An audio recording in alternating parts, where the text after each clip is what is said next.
South of the Border, West of the Sea by Haruki Murakami.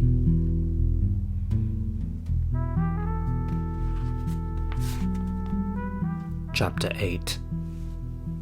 For 10 days or so after the feature article with my name and photo appeared in Brutus, old acquaintances dropped into the bar to see me. Junior high and high school friends. Up to then, I'd always wondered who on earth would possibly read all those magazines piled up at the front of every bookshop. But once I myself was featured in one, I discovered that more people than I'd ever imagined were addicted to magazines. In hair salons, banks, coffee shops, trains, every place imaginable, people had magazines open in front of them, as if possessed.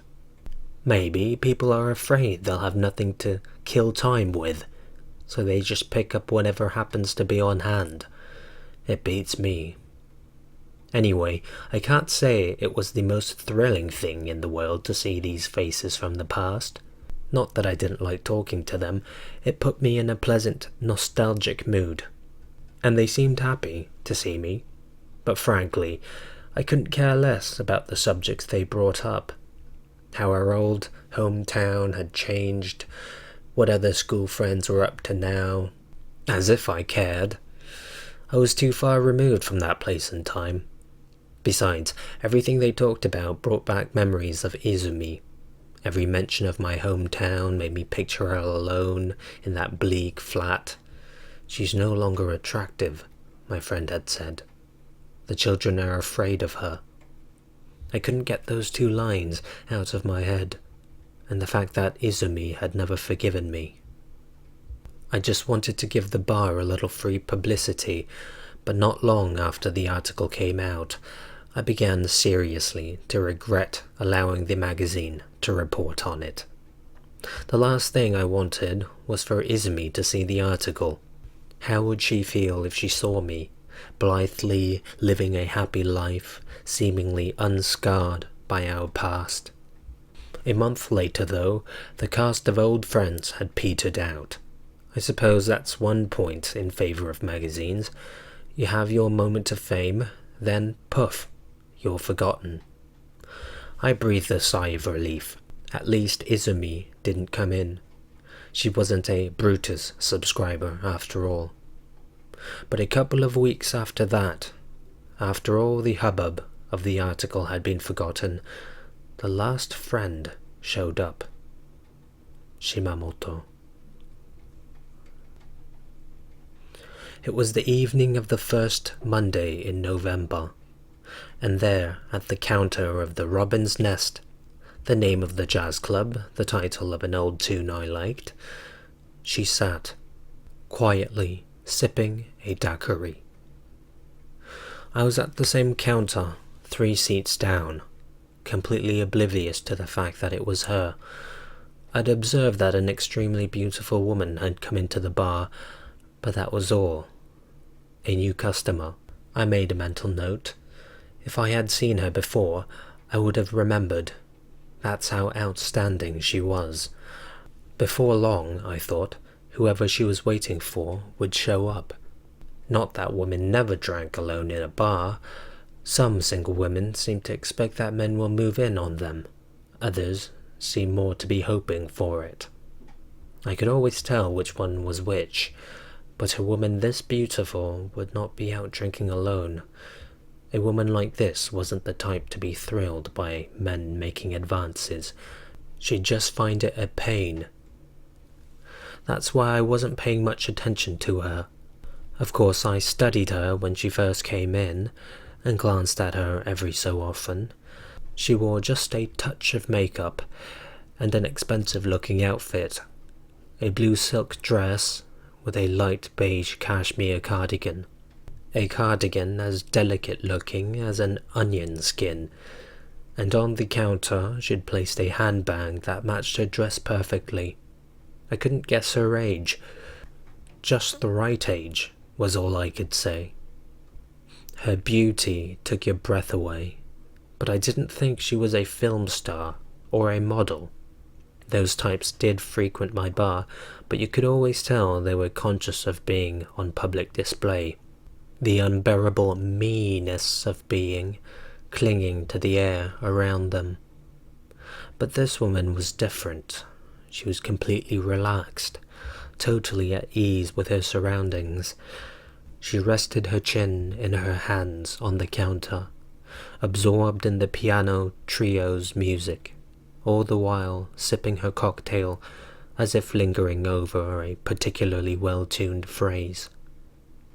Every few minutes she glanced in my direction.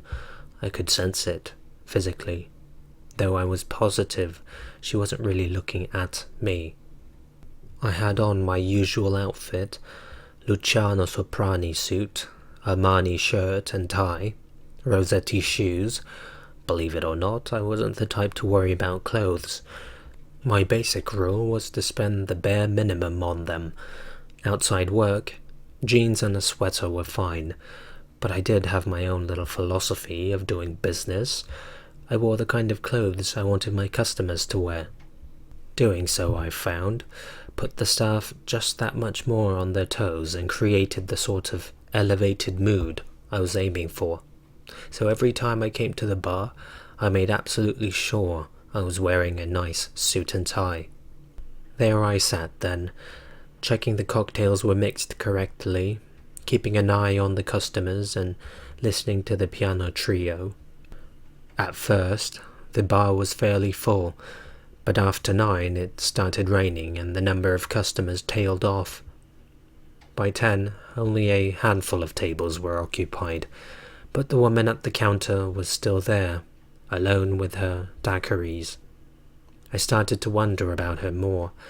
Maybe she wasn't waiting for someone after all. Not once did she glance at her watch or at the entrance. Finally, she picked up her bag and stepped down from her stool. It was nearly 11. If you wanted to take the underground home, now was the time to go. Slowly, ever so casually though, she made her way over to me and sat on the adjacent stool. I caught a faint whiff of perfume. Settling down on the stool, she took a packet of Salems from her bag and put one in her mouth. I caught all this out of the corner of my eye. "What a lovely bar," she said to me. I looked up from the book I'd been reading and looked at her uncomprehendingly. Just then something hit me, hard, as if the air suddenly lay heavily on my chest. "Thanks," I said. She must have known I was the owner. "I'm happy you like it." "I do, very much." She looked deep into my eyes and smiled. A wonderful smile. Her lips spread wide and small. Fetching lines formed at the corner of her eyes. Her smile stirred deep memories. But of what? "I like your music too." She pointed at the piano trio. "Do you have a light?" she asked. I had neither matches nor a lighter.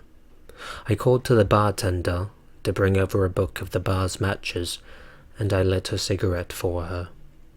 "Thanks," she said.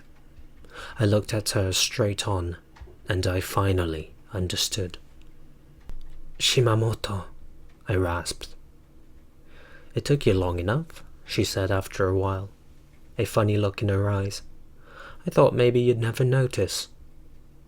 I sat there, speechless, staring at her as though I were in the presence of some high-tech precision machinery I'd only heard rumors about.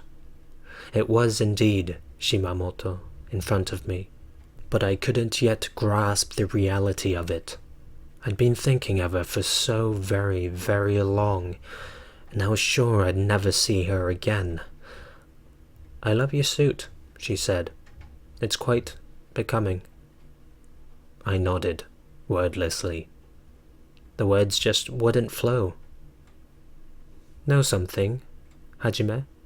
You're much handsomer than you used to be, and a lot better built."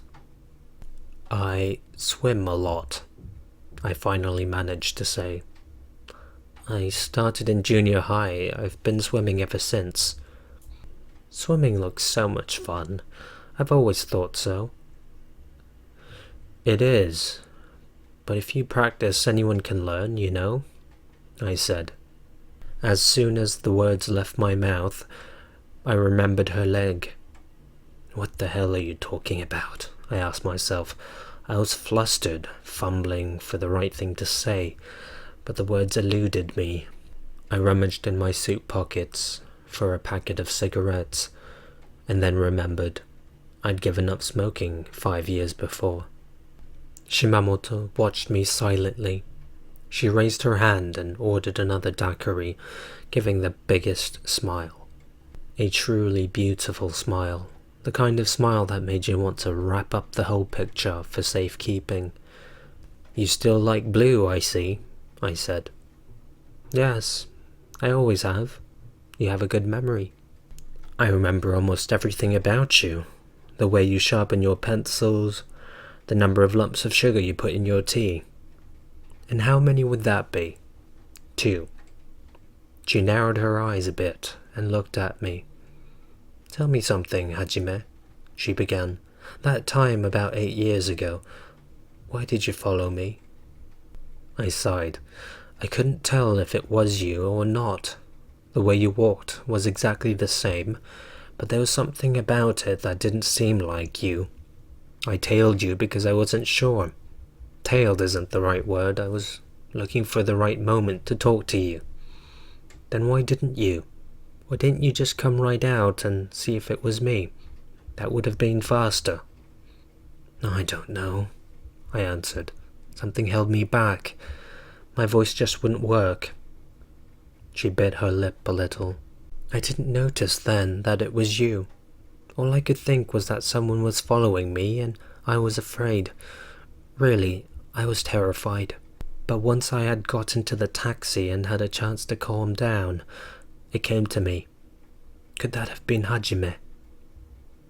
Shimamoto-san, I was given something then, and I don't know what relationship you have to that person, but he gave me...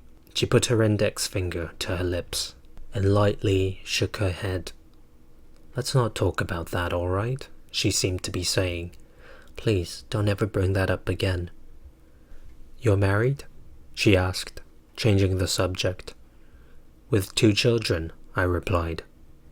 Both girls? They're still little. That's lovely. I think daughters suit you. I can't explain why, but they do. I wonder. Yes, somehow, she smiled. But at least you didn't have an only child. Not that I planned it, it just turned out that way. What does it feel like, I wonder, to have 2 daughters? Frankly, a little strange. More than half the children in my older girl's nursery school are only children. The world's changed since we were young. In the city, only children have become more the rule, not the exception. You and I were born too soon. Maybe, I said. Perhaps the world's drawing closer to us. Sometimes when I see the 2 of them playing together at home, I'm amazed. A whole other way of raising children. When I was a child, I always played alone. I thought that was how everyone played. The piano trio wound up its version of Corcovado, and the customers applauded. As always, as the night wore on, the trio's playing grew warmer, more intimate. Between numbers, the pianist drank red wine, while the bass player smoked. Shimamoto sipped her cocktail. You know, Hajime, I wasn't at all sure at first whether I should come here. I agonized over it for nearly a month. I found out about your bar in some magazine I was leafing through. I thought it must be a mistake. You, of all people, running a bar. But there was your name, and your photograph. Good old Hajime from the neighborhood. I was happy to see you again, even if it was in a photograph. But I wasn't sure if meeting you in person was a good idea. Maybe it was better for both of us if we didn't. Maybe it was enough knowing you were happy and doing well. I listened to her in silence. But since I knew where you were, it seemed like a waste not to at least come see you once. So here I am. I sat down over there and watched you. If he doesn't notice me, I thought, maybe I'll just leave without saying anything. But I couldn't stand it. It brought me back so many memories, and I had to say hello. Why? I asked. I mean, why did you think it was better not to meet me?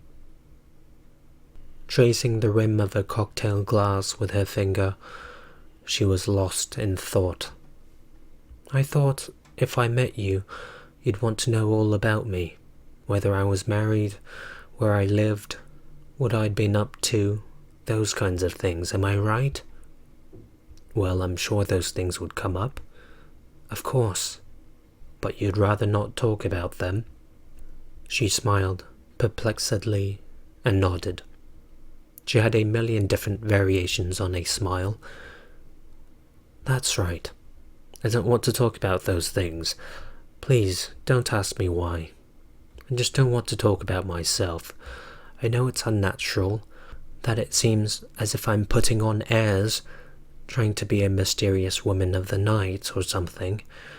That's why I thought maybe I shouldn't see you. I didn't want you to think I was some kind of strange, conceited woman. That's one reason I didn't want to come here. And the other? I didn't want to be disappointed. I looked at the glass in her hand. I looked at her straight, shoulder-length hair, and at her nicely formed thin lips, and at her endlessly deep dark eyes. A small line just above her eyelids caused her to look thoughtful.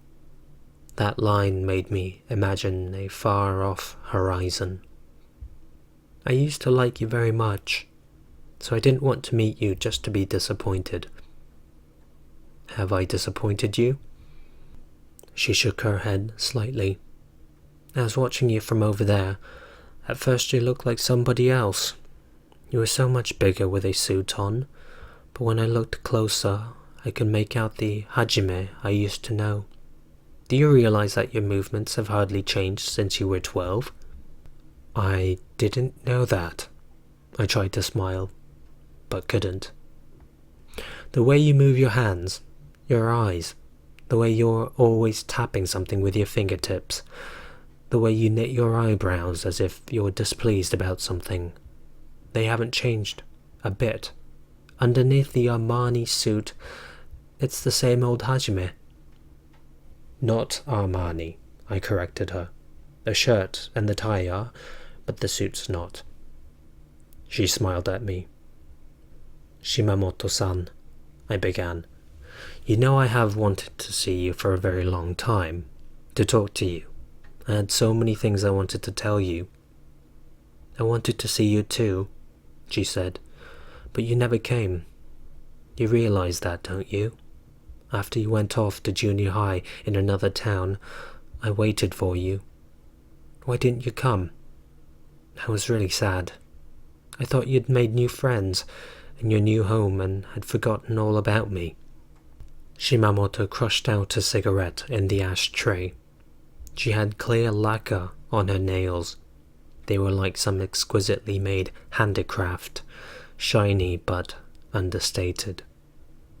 I was afraid, that's why, I said. Afraid? She asked. Afraid of what? Of me? No, not of you. I was afraid of rejection. I was still a child. I couldn't imagine that you were actually waiting for me. I was terrified you would reject me, that I would come to your house to see you and you couldn't be bothered. So I stopped coming. If I was going to get hurt, I thought it would be better to go on living without the happy memories of when we were together. She tilted her head slightly and rolled a cashew nut in her hand. Things don't work out easily, do they? No, they don't. But we were meant to be friends for a much longer time. I went all the way through junior high, high school, even college, without making a friend. I was always alone. I imagined how wonderful it would be to have you by my side. If you couldn't actually be there, at least we could write to each other. Things would have been a lot different. I could have stood up to life better. She was silent for a time. I don't know why exactly, but after I entered junior high, school life went downhill, and that made me close in on myself even more. A vicious cycle, you could call it. I nodded. Up to elementary school I was all right, but after that it was awful. It was as if I was stuck inside a well. I knew the feeling. That was just how I felt about the 8 years of my life between college and marrying Yukiko. One thing goes wrong, then the whole house of cards collapses. And there's no way you can extricate yourself until someone comes along to drag you out. I had this bad leg and couldn't do what other people do. I just read books and kept to myself, and I stand out. My looks, I mean, so most people ended up thinking I'm a twisted, arrogant woman, and maybe that's who I became. Well, you are stunning, I said. She put another cigarette between her lips. I struck a match and lit it. You really think I'm pretty? She asked. Yes, but you must hear that all the time. Shimamoto smiled. Not really. Actually, I'm not that keen on my face, so I'm very happy you said that. Unfortunately, other women don't like me much. Many's the time I thought this. I don't want people to say I'm pretty. I just want to be an ordinary girl and make friends like everyone else. She reached out a hand and lightly brushed mine on the bar top. But I'm happy that you're enjoying life. I was silent. You are happy, aren't you? She asked. I don't know. At least I'm not unhappy. I'm not lonely. A moment later, I added, but sometimes a thought strikes me that the happiest time of my life was when we were together in your living room, listening to music. You know, I still have those records. Nat King Cole, Bing Crosby, Rossini, the Peer Gynt Suite, and all the others, every single one, a keepsake from my father when he died. I take good care of them, so even now they don't have a single scratch. And you remember how carefully I looked after records? So your father died.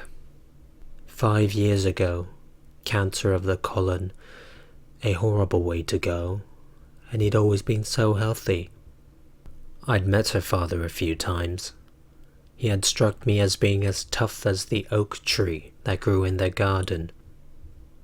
Is your mother well? I asked. I guess so. Her tone of voice bothered me. You don't get on well with her then? Shimamoto finished her daiquiri, put the glass down and called the bartender over. Do you have any special house cocktail you'd recommend? We have several original cocktails, I said. The most popular ones, Robin's Nest, after the bar. A little thing I whipped up myself. You use rum and vodka as a base. It's easy going down, but it packs a punch. Sounds good for wooing women. Well, I thought that was the whole point of cocktails. She smiled. Okay, I'll try one. When the cocktail was placed in front of her, she gazed at the color, then took a tentative sip. She closed her eyes and let the flavor take over. It's a very subtle taste, isn't it? She said. Not exactly sweet or tart, light and simple, but with some body. I had no idea you were so talented. I can't build a simple shelf. I have no idea how to change the oil filter in a car. I can't even stick a stamp on an envelope straight, and I'm always dialing the wrong number. But I have come up with a few original cocktails that people seem to like. She rested her glass on a coaster and looked at it for a while. When she tipped the glass, The reflection of the overhead lights shivered slightly. I haven't seen my mother for a long time. We had a row about 10 years ago, and I've barely seen her since. Of course, we did see each other at my father's funeral. The piano trio finished an original blues number and began the intro to Star-Crossed Lovers. When I was in the bar, the pianist would often strike up that ballad, knowing it was a favourite of mine. It wasn't one of Ellington's best-known tunes, and I had no particular memories associated with it. I had just heard it once, and it had struck a chord in me. From college to those bleak publishing years, in the evening I'd listen to the Such Sweet Thunder album and the Star-Crossed Lovers track over and over again. Johnny Hodges had this sensitive and elegant solo on it. Whenever I heard that languid, beautiful melody, those days came back to me. It wasn't what I characterized as a happy part of my life, living as I was, a balled-up mass of unfulfilled desires. I was much younger, much hungrier, much more alone. But I was myself, pared down to the essentials. I could feel each single note of music, each line I read, seep down deep inside me. My nerves were as sharp as a blade, my eyes shining with a piercing light. And every time I heard that music, I recalled my eyes then, glaring back at me from a mirror. "You know," I said, "once, when I was in the last year of junior high, I did go to see you. I felt so lonely I couldn't stand it any longer. I tried calling you, but there was no answer. I caught the train over to your place, but someone else's name was on the doorbell. My father was transferred, and we moved 2 years after you did, to Fujisawa, near Enoshima. That's where we stayed until I went to college. I sent you a postcard with my new address on it. Didn't you get it?" I shook my head. If I had, I would have written back. Strange, though. There must have been some slip-up somewhere along the line. "Or maybe we're just unlucky," she said. "Lots of slip-ups, and we end up missing each other. But anyway, I want to hear about you, what kind of life you've had." "It'll bore you to tears," I said. "I don't care. I still want to hear it." So I gave her a general outline of my life, how I'd had a girlfriend in high school but ended up hurting her badly. I spared her the gory details. I explained how something had happened and I had hurt this girl, and in the process ended up hurting myself, how I went to college in Tokyo and worked at an educational publisher's. I went out with women but was never happy, how from the time I left high school until I met Yukiko and got married, I had never really liked anyone. How I had thought of her often then. Thought how wonderful it would be if we could see each other, even for an hour, and talk. Shimamoto smiled. "You thought about me?" "All the time." "I thought about you too," she said. "Whenever I felt bad, you were the only friend I've ever had, Hajime." Her chin resting in one hand propped up on the bar. She closed her eyes, as if all the strength had been drained from her body. She didn't wear any rings. The down on her arms trembled. At last, she opened her eyes, slowly, and looked at her watch. I looked at it too. It was nearly midnight. She picked up her handbag and slipped off the stool. "Good night. I'm happy I could see you." I saw her to the door. "Shall I call you a taxi?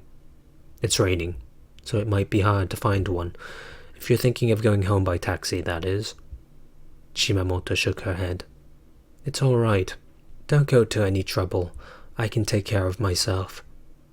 "You really weren't disappointed?" I asked. "In you?" "Yes." "No, I wasn't," she smiled. "Rest easy. But that suit, it is an Armani, isn't it?" She wasn't dragging her leg the way she used to. She didn't move very quickly, and if you looked closely, there was something artificial about how she walked, although overall it looked perfectly natural.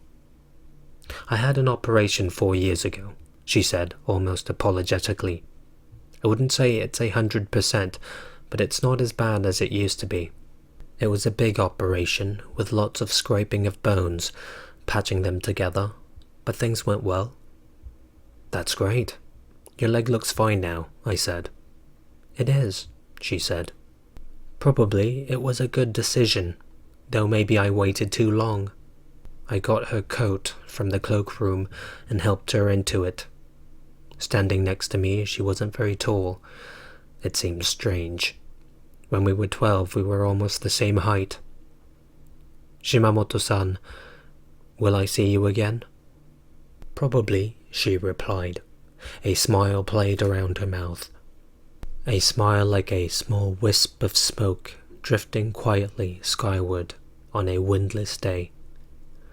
"Probably."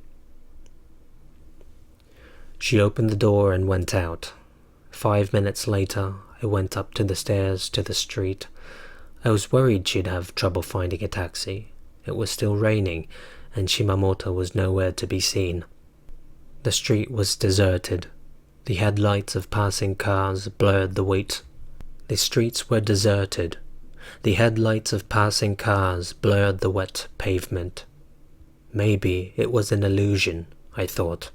I stood there a long time, gazing at the rain-swept streets. Once again, I was a 12-year-old boy, staring for hours at the rain. Look at the rain long enough, with no thoughts in your head, and you gradually feel your body falling loose, shaking free the world's reality. Rain has the power to hypnotize. But this had been no mirage. When I went back into the bar, a glass and an ashtray remained where she had been. A couple of lightly crushed cigarette butts lay in the ashtray, a faint trace of lipstick on each. I sat down and closed my eyes. Echoes of music faded away, leaving me alone. In that gentle darkness, the rain continued to fall without a sound. End of chapter 8.